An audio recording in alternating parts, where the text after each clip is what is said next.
میں مناظرے کے لیے حاضر ہوں۔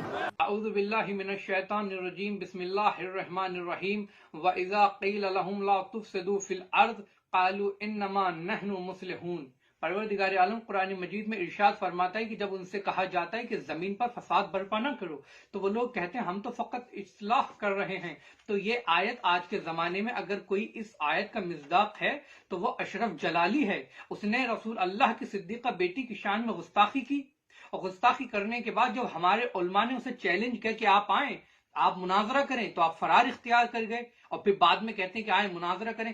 ہمارے بہت سارے عالموں نے کہا کہ آپ آئیں، آپ ہم سے مناظرہ کریں، آپ وہاں سے فرار اختیار کر گئے۔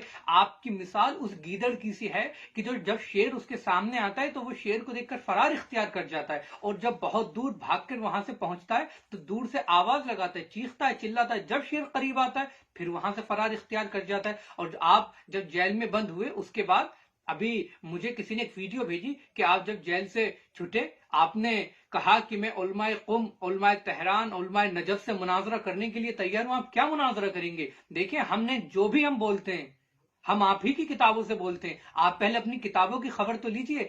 آپ کے مشہور مفسر علامہ جلال الدین سیوطی اپنی تفسیر در منصور جلد نمبر 4 اور صفحہ نمبر 177 پر سورہ اسراء کی آیت نمبر 26 کی تفسیر میں ابو سعید خدری سے روایت نقل کرتے ہیں کہ جب سورہ اسراء کی آیت نمبر 26 نازل ہوئی تو رسول اللہ نے اپنی بیٹی فاطمہ زہرا سلام اللہ علیہا کو بلایا اور فدق انہیں ہبہ کر دیا۔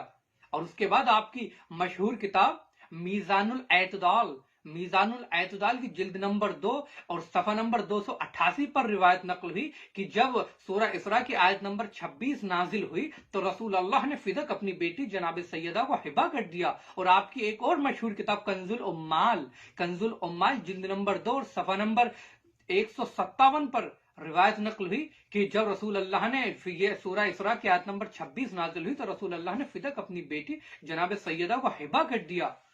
اور آپ کہتے ہیں کہ سیدہ کا حق نہیں تھا؟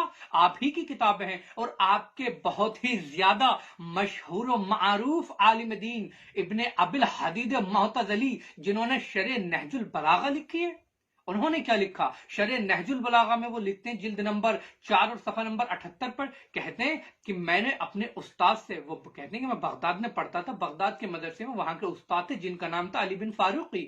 میں نے علی بن فاروقی سے اپنے استاد سے پوچھا، استاد جب رسول اللہ کی بیٹی دربار میں اپنا حق مانگنے کے لیے آئیں تو کیا وہ اپنے دعوے میں سچی تھی؟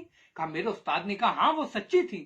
کہتے ہیں میں نے کہا جب رسول اللہ کی صدیقہ بیٹی اپنا حق مانگنے آئی تو خلیفہ نے کیوں انہیں فدق واپس نہیں کیا؟ تو میرے استاد نے کہا سنو، وجہ یہ تھی کہ اگر خلیفہ رسول اللہ کی بیٹی کو پہلے ہی دن فدق واپس کر دیتا تو رسول اللہ کی بیٹی دوسرے دن پھر دربار میں آ جاتی اور آنے کے بعد کہتی کہ اب یہ خلافت بھی چھوڑو جس پر تم نے قبضہ کیا ہے، اور یہ خلافت بھی میرے شوہر کا حق ہے، اور اس وقت خلیفہ کے پاس کوئی جواز نہ رہتا اور خلیفہ کو خلافت چھوڑنی پڑ جاتی۔ ابی الحدید کہتے ہیں کہ میرے استاد نے کہا کہ فدق جو نہیں دیا گیا وہ خلافت کے لالچ کی وجہ سے نہیں دیا گیا، اور آپ ہم سے مناظرہ کرنے کے لیے کہتے ہیں اور آپ ہم پر توہین صحابہ کی FIR کٹاتے ہیں۔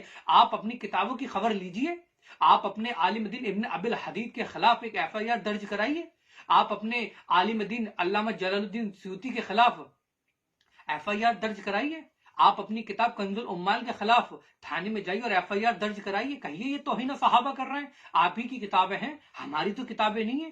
اور اس کے علاوہ آپ ہم سے کیا مناظرہ کریں گے؟ آپ کے بزرگ کبھی ہم سے مناظرہ نہ کر سکے۔ آپ کے ایک مشہور و معروف عالم دین ہمیشہ رمضان میں جب پروگرامز ہوتے ہیں آپ لوگ بڑا ان کا نام لیتے، جن کا نام ہے شاہ عبد العزیز محدث دہلوی۔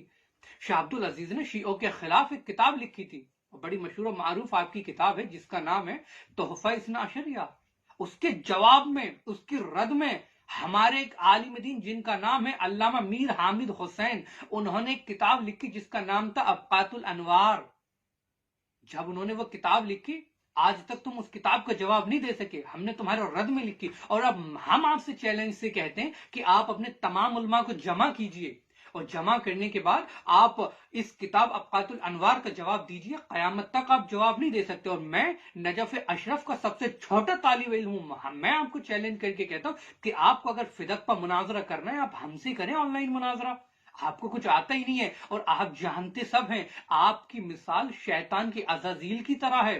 شیطان جانتا تھا کہ آدم اللہ کے منتخب کردہ ہیں. شیطان جانتا تھا کہ آدم کو اللہ نے اپنا خلیفہ بنایا، لیکن شیطان نے کیا کہا کہ ہم آدم کو سجدہ نہیں کریں گے.